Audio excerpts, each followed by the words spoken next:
BookTube. This is Top 5 Wednesday.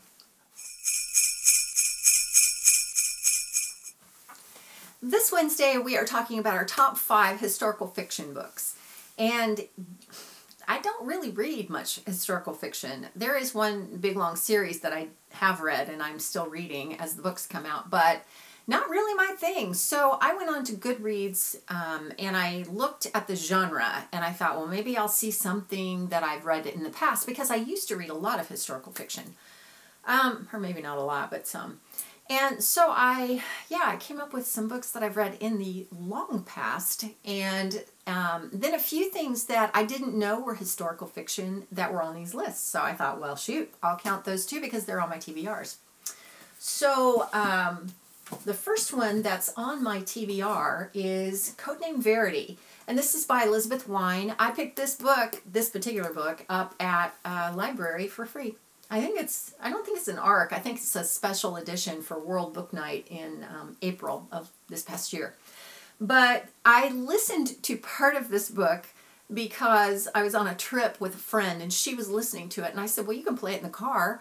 So we both listened to it, but I've only heard that one section. But I loved what I heard. So I thought, I have got to pick this up and read it because it's set during World War II and it's about a girl who gets captured and is tortured and sentenced to death by the Nazis. And anyway, so should be interesting. Looking forward to reading that one. Also on my TBR is Light Between Oceans by M.L. Stedman. This one, it's not really set during a war, I don't think. The main character has been in the war. It says the Western Front. It doesn't really specify what war. Because I haven't read it, I don't know yet. It's probably World War II. But the main character goes home to Australia. So, yeah, I don't know. Maybe it wasn't World War II. But whatever war it was, it's set during that time period.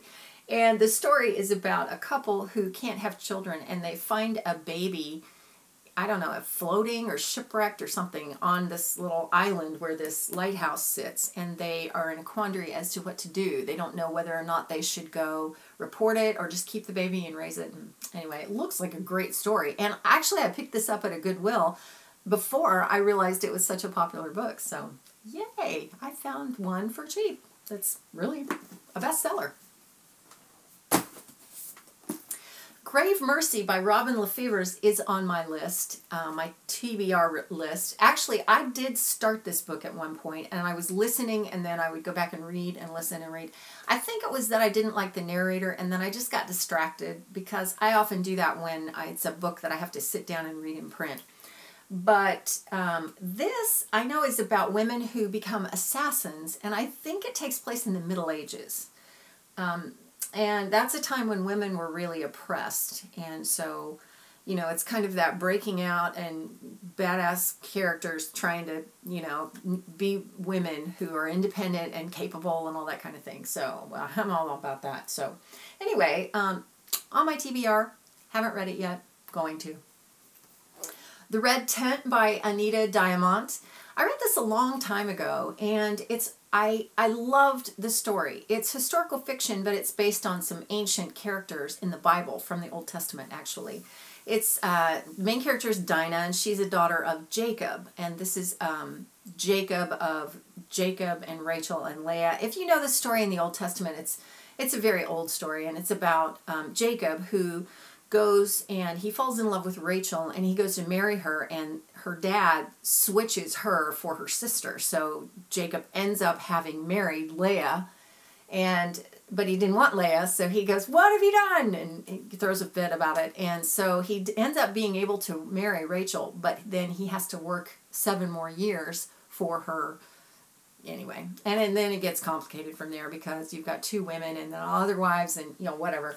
But this is a great look at women of that time period in the Middle East in ancient Old Testament times, and the way that they were treated, and kind of the politics that go on at the time, and all kinds of things like that. I loved this story. I really did.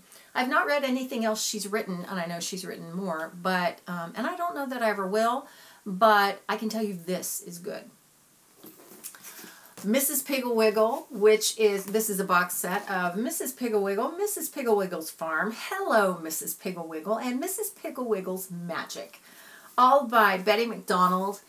These books, you wouldn't consider them really classic historical fiction, but I'm throwing them in because they're set in the 1950s and 60s, which is a time period when the society that we live in was very different. It was a lot more conservative, and the roles that women and men played in that society were very different from today. And so for that reason, I have included this, just because the characters are set in that sort of a world. It was a real life world. I mean, it happened 50, 60 years ago. So anyway, Mrs. Piggle, just to give you a background, she is the lady who lives down the street, and I think she has a farm.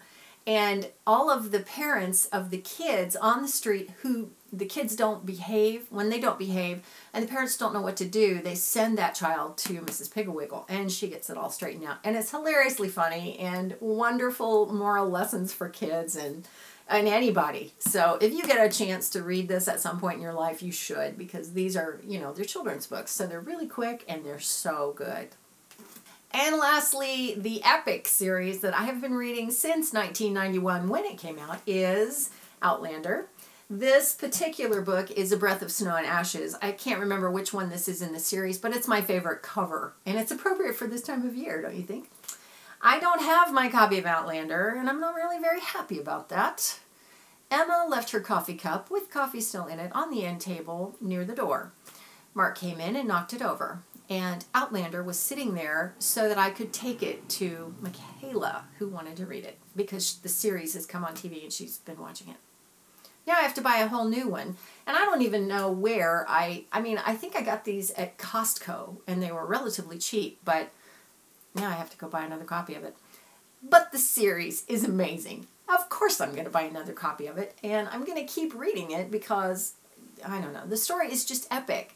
It's about Jamie and Claire, and it starts in the 1700s in Scotland. So you get a lot of that Scottish history, and of course the whole, you know, something about the leader, the true king, that should have been in the bloodline, is in France, and they want to put him back on the throne in Scotland, and it's kind of all of that. And then they go to the U.S., to North Carolina, and you get all caught up in the U.S. Revolutionary War, because it's like 1770s.